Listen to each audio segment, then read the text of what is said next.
Hi, masaganang buhay at magandang araw po sa inyong lahat. Kung ang bansang China ay may Great Wall kung tawagin, dito po sa BBI Elementary School ay may Green Wall. Ano? Tingnan niyo po yung kanilang mga tanim. Kala mo ipipaint, pero hindi po yan. Mga tunay na halaman po yan at napakaganda po ng setup. Ano? Ang nag-manage po nitong mga taniman po yan, si Sir Rolly Carbonell. Tingnan po natin kanyang mga tanim, napakaganda. No? Pinagdugtong na bote po ng soft drinks. Tapos tinaniman niya ng iba't ibang uri ng halaman. Napakaganda po. So yan po, BBI Elementary School, The Green Wall. Tingnan po ninyo mula sa ilalim, no?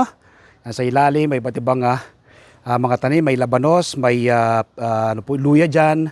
Tapos dito sa kabilang side, dito po yung kanyang mga tanim na pechay, mustasa, kangkong.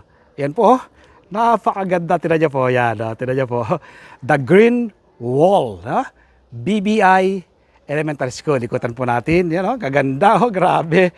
So, ito pong parlag ito, champion po sa pa-contest ng DepEd. Gulayan sa paaralan. Dito po sa Bulacan, yan.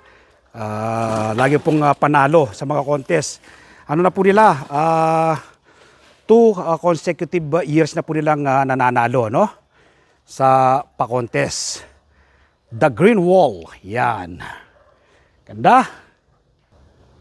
Abangan po ninyo ang pag-ere ng Masaganang Buhay this coming Sunday. Ang na-feature po natin ay ang paaralang Bagong Buhay Elementary School. Dito po yan sa San Jose del Monte, Bulacan.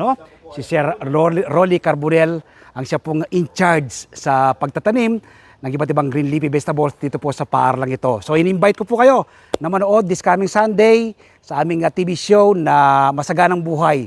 Umiere po yan alas 7 hanggang alas 8 ng umaga sa 1PH Signal TV, Channel 1 ng TV5, simulcast po sa RPTV, YouTube at Facebook. Salamat po. Happy farming. God bless.